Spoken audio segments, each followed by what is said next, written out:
Hi guys, Maikeru here. This is my video on Runescape 3 tips and tricks. I'm going to cover loads of useful tips of all different types. It's mostly quality of life things that are super helpful. It's the little things in RuneScape that we overlook or we don't know about. The amount of things I've done or discovered on stream and people are surprised that it's actually a thing or works that way is actually quite large. And these are the type of things I want to share in these tips and tricks. So without further ado, let's get right into it. The first tip I want to cover is something that's going to save you a lot of time in the long run if you breed in player-owned farms at all. When you fill up a trough, you would click it and you can put in 60 things, right? And you can fill up a trough with 60 items. But if you use anything that you want to put in a trough in your inventory on it, you can then choose to add up to 1,000 at once to completely fill it. I was one of these people that would, use the mush, hold down spacebar and just keep putting 60 in at a time.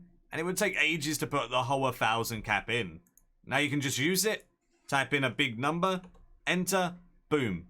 Check contents, there's 1,000 out of 1,000 food. So helpful. Another example is when people are area looting, they normally chuck something on the floor underneath of you and you click it, loot it, move on, right? That's how people area loot. Now you can do it a different way and an easier way. Now, if you go to your rune metrics tab, you can open it up so you can get drops. You can drag those on your screen any way you'd like. Once the drops are on the screen, you can then see obviously the loot you're getting, right? This little button here, if you click that, it brings up your area loot.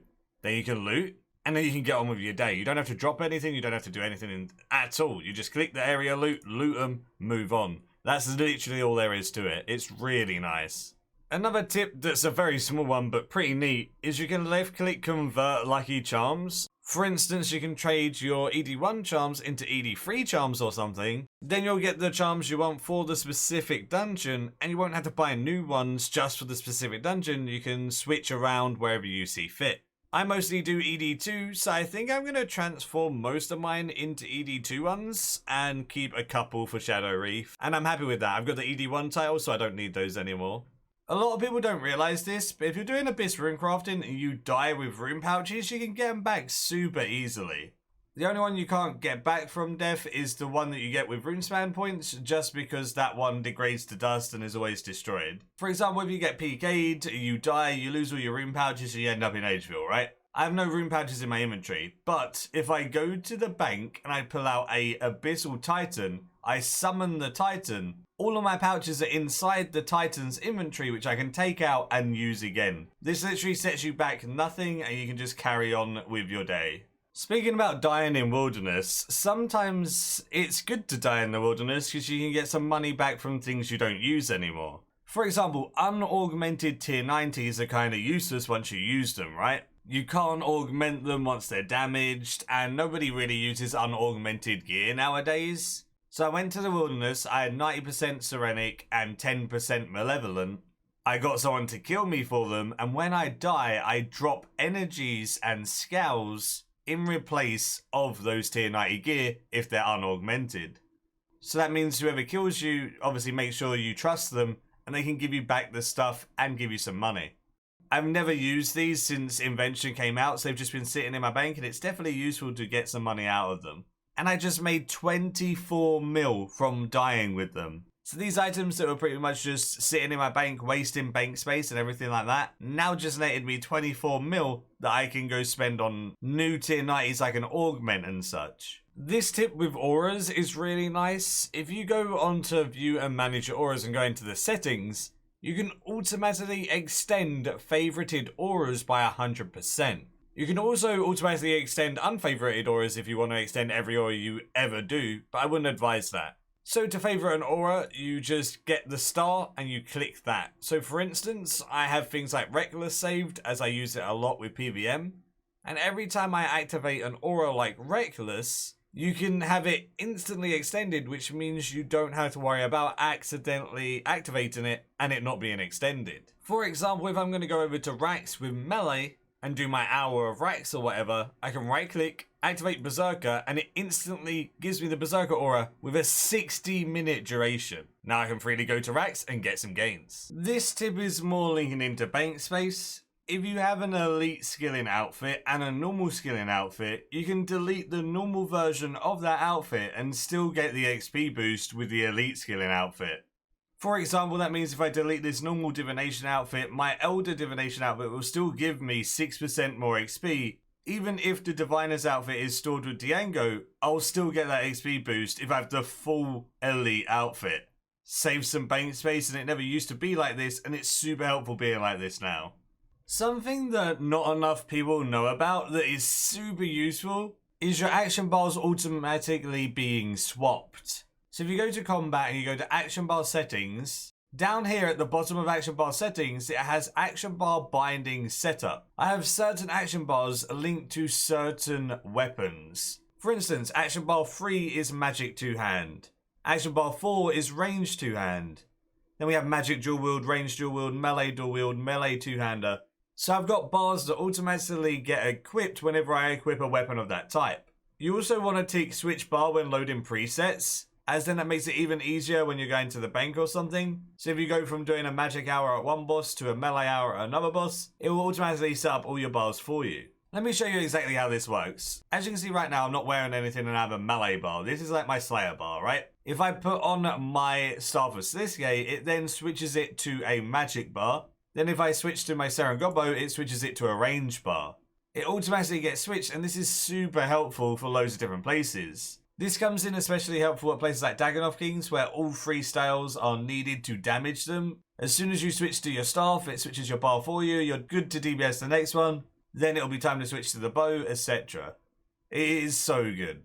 The next one is a fairly well-known one, but there is still a fair few people that don't know about it that I want to cover. When people run around, they normally would use stuff like WASD maybe to move their camera around, or the arrow keys even. But nowadays with RuneScape, a lot of people use the middle mouse button to move their camera. If you push down the middle mouse, it will move your camera around.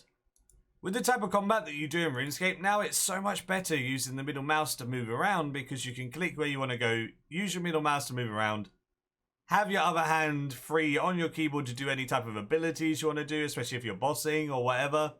And it's so much nicer. I know, like I said, a lot of people know about the middle mouse, but it is one of those things that is overlooked and not everyone knows about. I use it all the time and it's so helpful. If you have Brith, the Max Guild Garden portals link to your Grace of the Elves. This means you can retune these portals and you can teleport to good places. One portal requires $1.99 and the second portal requires $15.99. So you don't have to be maxed, but it is $15.99 for the second portal. Retuning these portals retunes the teleport on your Grace of the Elves. For instance, if I wanted to retune my Overgrown Idols portal, I can pay 50k and I can retune it. You can teleport to loads of useful destinations. Things like active crystal trees is super helpful. Loads of different places like colonies for divination, Runespan, fairy rings, tree gnome stronghold as a replacement of your portable spirit trees or whatever. It even lets you go straight to Prifddinas Waterfall or the Invention Guild and other useful places. Even Overgrown Idols is super useful. I use that for clues personally because it's right next to a glider. But the one that's super underrated is the Deep Sea Fishing Hub. The reason why Deep Sea Fishing Hub is super underrated is because it teleports you right next to a bank. If I teleport to Deep Sea Fishing Hub now, it's like a Toggle Zoo. Literally right next to a bank. Even closer than a Toggle Zoo actually. So if you're doing any skilling methods that require a lot of banking, wearing a Grace of the Elves and just teleporting to the Deep Sea Fishing Hub to instantly bank, very useful. Would recommend alongside all of the bonuses it does provide. Speaking about the Deep Sea Fishing Hub, something that's really awesome that spawns in the Deep Sea Fishing Hub is the Traveling Merchant Shop. The Traveling Merchant stock replaces every single day, and if you buy something from the store, it locks it out for that day, and the store changes every single day. You can use the Whirlpool D&D friends chat in-game to see when a merchant is active and when people call one out in a specific world. It doesn't spawn in every world at the same time. That's why the friends chat searches for them, and it only lasts a little while each time. So as soon as you see a call, go to that world in the Deep Sea Fishing Hub, buy your stuff for the day and move on. There are some super useful things that you can buy here, and I'm going to show you the wiki page and leave a link in the description to the wiki page to all of these items. As you can see on this wiki page, it says to travel in merchant's shop and it shows you the stock for the day. Right now there's unstable air runes, there's a unfocused damage enhancer and a dragonkin lamp. The stock always has an Uncharted Isle map that gives you 4 to 6 large resources and has a very rare chance of giving you Tavia's fishing rod. So when you take a look at the current stock, it tells you how much they are and what it gives. Personally, I really like the unstable air runes, giving you 5,000 runespan points. Dragonkin lamps are lovely because they give you XP. Damage enhancers aren't really that great. It also shows you some future stock here, and if you click here, you can see the whole full list on what is to come in the future. So if you're looking for specific things like unstable air runes, you can see the next one will be the 3rd of June. As you scroll down, you can see where it sells. Every day in slot 1 is always an Uncharted Isle map.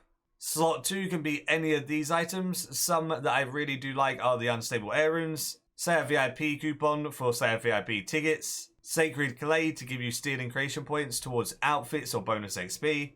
Advanced pulse scores aren't bad for some bonus XP. Livid plants are really nice for the comp requirement. Gift of the Reaper for Reaper points. Really good for aura resets and such. Then lastly, in slot 4, it can be any of these items. For slot 4, personally, my favourites are Dragonkin Lamps and Starved Ancient Effigies. Although a lot of people like their monthly D&D tokens, Death Touch Darts, Unfocused Reward Enhancers, stuff like that. The reward enhancers are quite expensive, but they're good if you're going for specific things. Same applies with the Death Touch Dart. 5 mil for a Death Touch Dart is expensive, but if you're doing something like Telos and you want to keep your streak, definitely worth it. Oh, I bought an effigy and I managed to get the Effie pet finally. Holy crap. This is why you always buy the effigy. Not only does it give you good XP, but you can get the effigy pet. Sick. Hey, that looks so good. It took me 76 effigies open and I got Effie the effigy pet. Look at him, he's so cool. It's a shame you can't override him, but he's still sick. That'll be it for this video. Hopefully you did enjoy. I just want to share some of the tips and tricks that are niche things, right? I know some of this stuff you might have already known, but maybe you learned something new and that's helped you. The niche stuff are always good. Let me know in the comments down below if you'd like to see more in the future, and if you have any tips of your own, feel free to share them with me. It's always fun. Do give the video a like if you did enjoy it, and until next time, see ya.